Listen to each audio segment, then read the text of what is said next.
Okay, this webinar is going to go through some of the Allegro PCB Designer and Allegro PCB Designer Plus High Speed options that are available to you. We can actually see a full list of all the actual feature differences. So if we actually go to allcad.co.uk website, along the top is the Parallel Systems homepage. There's a matrix button. And when we click on the matrix, we actually get a full matrix for the different levels of tools. So we've got AutoCAD Standard, Professional and Designer. These are all kind of YouTube link videos to what the differences are. Kind of when the ticks stop, that's kind of up to the level of AutoCAD Standard, that's up to the level of AutoCAD Professional, and then these are the features that you will get added into an Allegro license. And then the high-speed features are available down here. And these are all videos, as I said, that you can kind of click on and have a look at. We're going to cover some of these today. The rest you can actually get from this matrix. So we'll start off with some net scheduling and creating EC sets from something that you've already created. So in AutoCAD Professional, if I was going to schedule a net, I would schedule a net, and effectively that writes a user-defined schedule into the wiring worksheet. But you have to do that for each individual net in an AutoCAD Professional-based license. With Allegro, you have the ability to actually do it once and then create an EC set from that. So we'll go through that now. So we'll start off with a net here. We'll schedule a net. So we'll go to Logic and Net Schedule, and then we'll pick the net we want to schedule. So what I can do is I'm going to start on this device. We'll then insert a T point, and then we'll go to device, back to the T point, that device, back to the T point, that device there, and then we'll go to the termination resistor once, back to that device and the termination resistor there. When I finish that, obviously my net has been scheduled, there's my T point's been added, and I'm kind of good to go. So we'll just finish the command, and then if we go into Constraint Manager, and what we'll do is we'll look at the net routing wiring folder. You can see I've got a user-defined schedule here.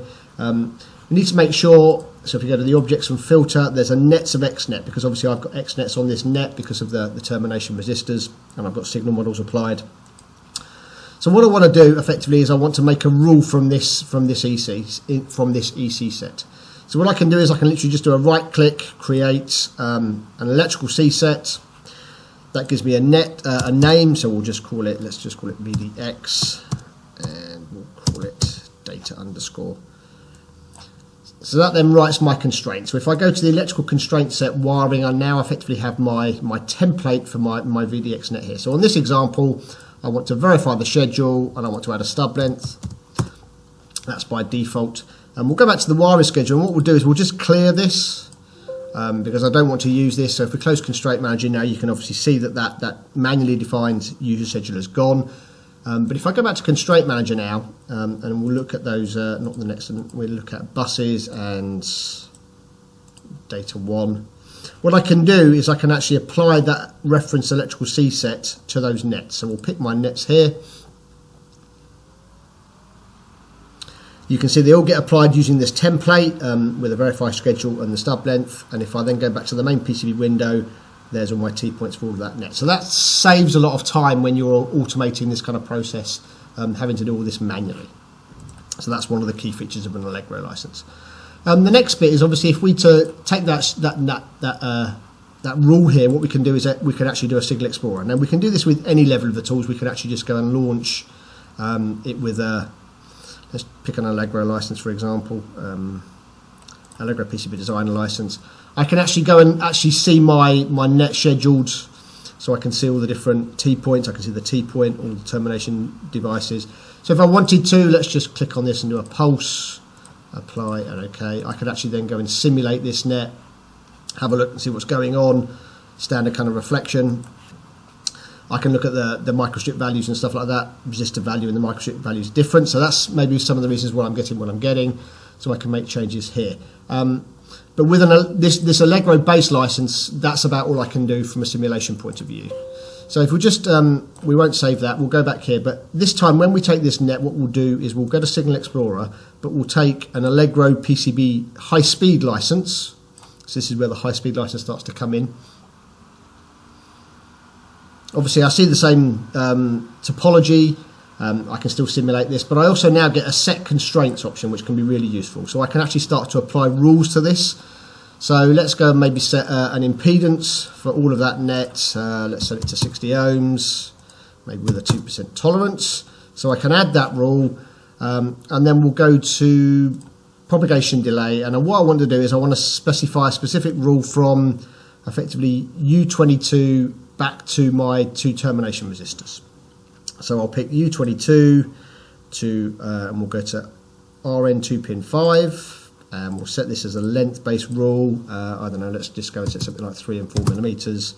We'll add that rule, and then we'll go from U22 to RN8 pin 2. We'll do the same thing, 3 and 4. So we've added 3 rules to this topology effectively. So we'll apply that. Then I have the option here to do an update constraint manager. So we'll just say yes. And then if we go back to constraint manager now, it's added those rules. So we can see obviously there's my, let's go to the right place, there's the impedance, and there's my propagation delay rules here added. But if I actually go to the wiring area, we'll go to the impedance space, you can see that that rule's been applied here. If I go to the propagation delays, and we'll just, let's just do an analyze here. Sorry, we need to do an expand, or actually not an analyze. You can see that the individual, if we turn the rules on, so let's just turn the rules on for these 2, and then we'll analyze this net again. What's happened here is that all the individual different resistor groups have been set for the different pins on the ICs based on the topology. So it allows you to kind of automate a lot of this process, which can really speed up when setting up your design. So we'll now go and open a different board, and we'll go back to, so we've got Allegro PCB Designer license. So if we're looking at this match group, so in OrCAD we've got a match group here, for example. If we go to Constraint Manager, we look at routing, relative propagation delay, and we'll look at our DQ bus. We'll look and analyze this. You can see we're meeting all of our constraints. We're good to go.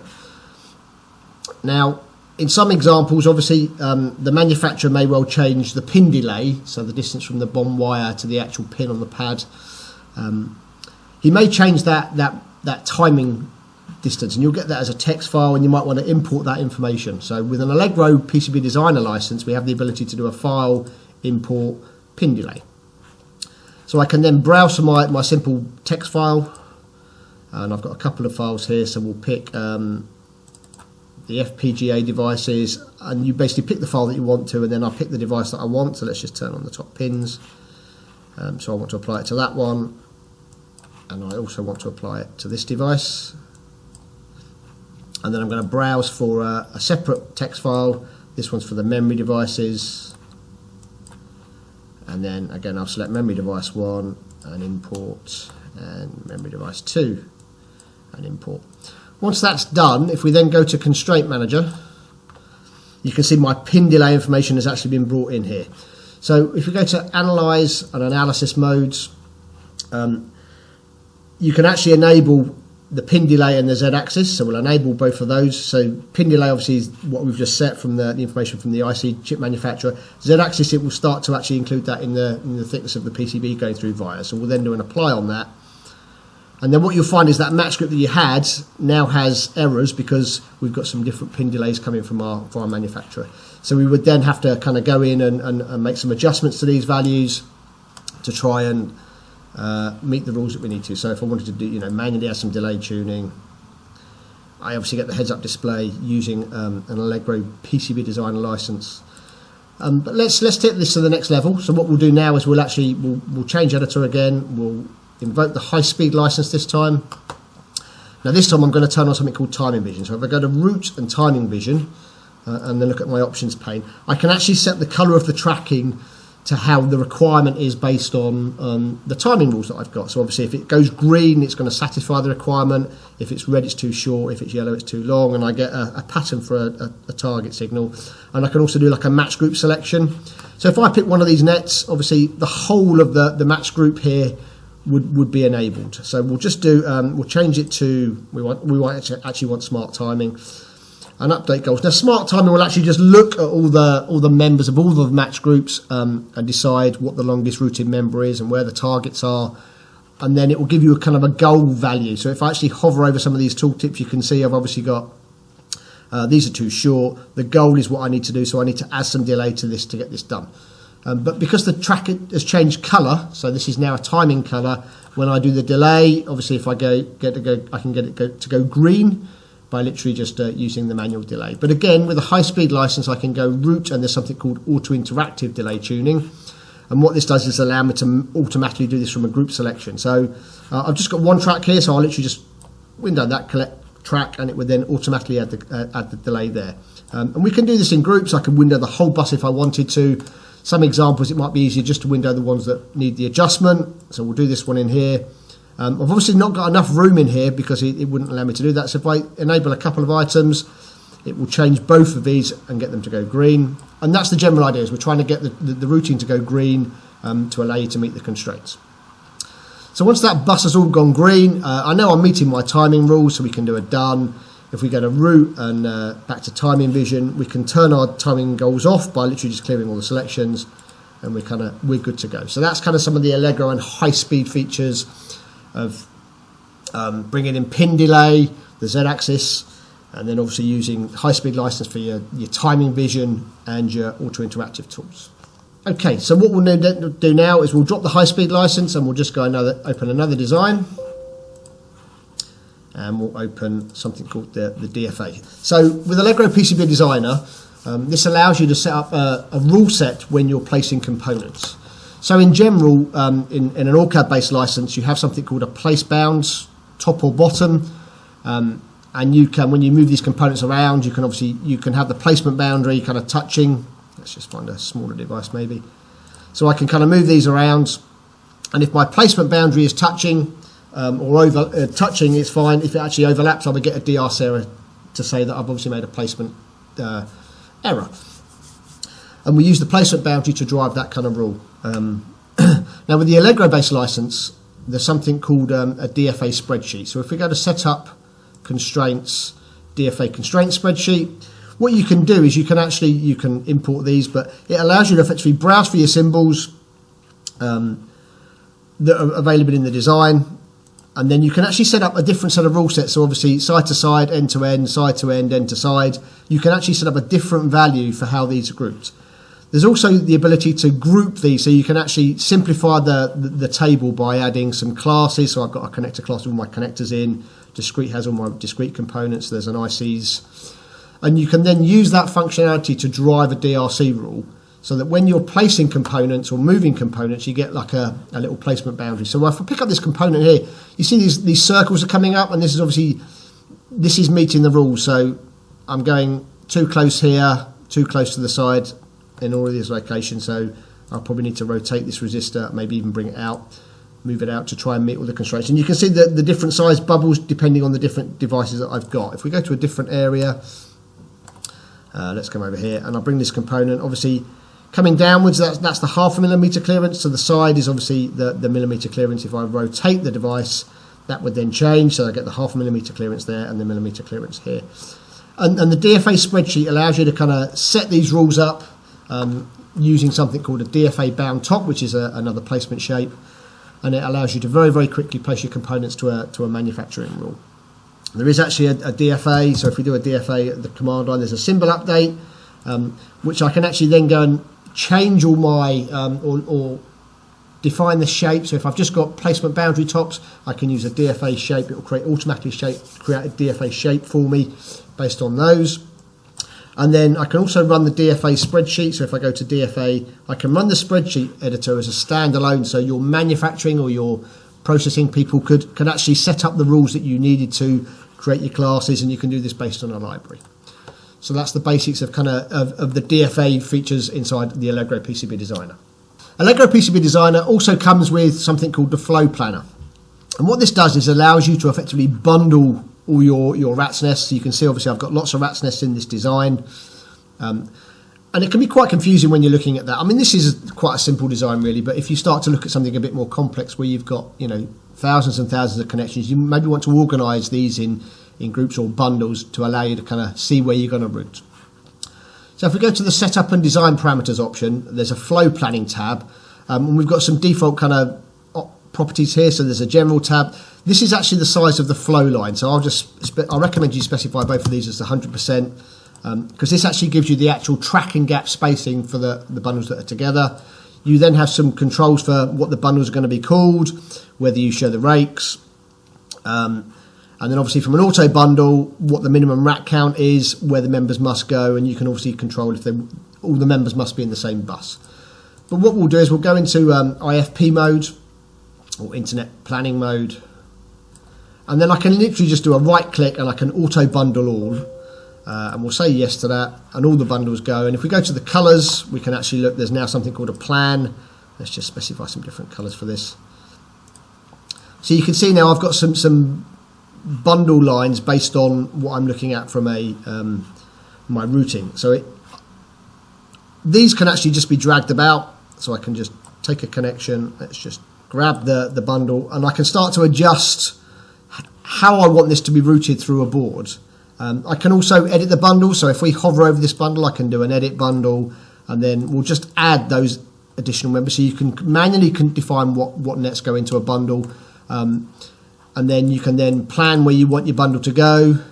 You have properties for the bundle, so if you look at the bundle properties, we can be very specific about which layers this is going to be on, and this would then change color, and then from a routing point of view, you would then route on these layers. So it could be a good experience for maybe a more senior PCB designer to plan the design and then give the design to a junior engineer to kind of follow the bundles. You can also manually create bundles, so I can hover over any rat's nest and do a create bundle, and then when I do an edit, I can then add other items to that. And you can see the thickness of the bundle increases depending on the number of nets that you have. You then have the option, obviously, if you use something like the design planning option. So if I went to File and Change Editor, let's just invert the design planning option. I have the ability then to effectively, I can then do things like creating flows and auto connect and connect all these up, which can really, really save you lots of time. Okay, so that's the basics of flow planning. Okay, what we'll do is we'll change editor, we'll drop our design planning license now. We've got a different design, and we're going to do a couple of things with some differential pairs. So first things first, with the Allegro PCB Designer, we now have a new rule set. So if you go to the differential pairs, and we'll just expand all these out, we now have something called dynamic phase. So let's just analyze these quickly. So there's a static phase tolerance which is available in the ORCAD standard and professional based license, which is effectively a one-time check from driver to receiver to kind of look at your differential pair. You can also do something called dynamic phase, which allows you to effectively specify a length and then get a value based on that. And I've got quite a good example in a user guide just to give you a general idea of what dynamic phase is. So let's just go to the user guide section, go to that one. So dynamic phase, what it does is it looks at effectively the length, and then obviously every time you change corner, just by nature of kind of the physics of the way that this routes, obviously the inside track would actually be shorter than the outside track. So what this does is the dynamic phase actually looks at these guidelines and says, well, obviously every time this length gets to a certain point, they must be within phase of the tolerance that you specify. So if we go back here, what we'll do is we'll just set effectively a maximum length of maybe, let's go 7.5 millimeters, and maybe 0.5.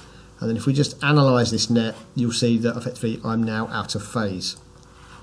And if we go to Constraint Manager, you can see this tooltip, which is quite nice, and you get the yellow line going down the middle that allows you to kind of find out you've gone out of phase and where you're going from the driver to the receiver. So in this example, again, I could use the root phase tune command and go along and add my phase bumps and be manual. But maybe a more automated way to do this would be to take the high speed license, so File and Change Editor, we'll pick up the high speed license. And what I can do here is use the root, and there's something called auto interactive phase tuning. If I look at my options pane, I get to control where I want the phase or the shortening, lengthening, or the bumps to go. So I'm going to leave this as any. I don't want to shorten any of the pad entries, but what I want to do is just add some uncoupled bumps. And if I go to the more options, I can either add the sawtooth based bumps, or I can add an accordion style. So let's just go and make a couple of changes here. Maybe go to 1 times here and 2 times there. And then literally I can just window select my two differential pairs, or my differential pair. You can see the phase bump gets added and my DRCs have effectively been cleared all the way through this design. Okay, so very, very quickly you can start to control that using the high speed license. I can also, when routing a differential pair, People want to add things like return path wires, so if I'm just going to start routing this differential pair here, we'll just get out the area, get to some free space. Let's just turn on some layers up to here. So when I double click obviously to add a via, I've got the ability to just add my default kind of via pair for the differential pair, but I do have also an option to do a return path via. So if I look at the settings for this, it allows me to effectively pick the nets that I want them, which via I want to use, and then from a spacing point of view I can use some specific rules. So I've got an offset, a diamond, a rectangular, equidistant, inline, and one via. So in this example what I'm going to do is the settings, I'll leave the settings as they are.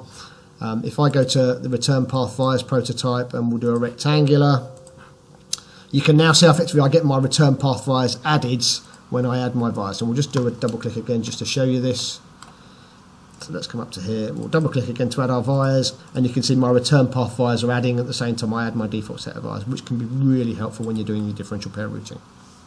The final bit I want to talk about briefly is back drilling. So Cadence obviously changed this at 17.2.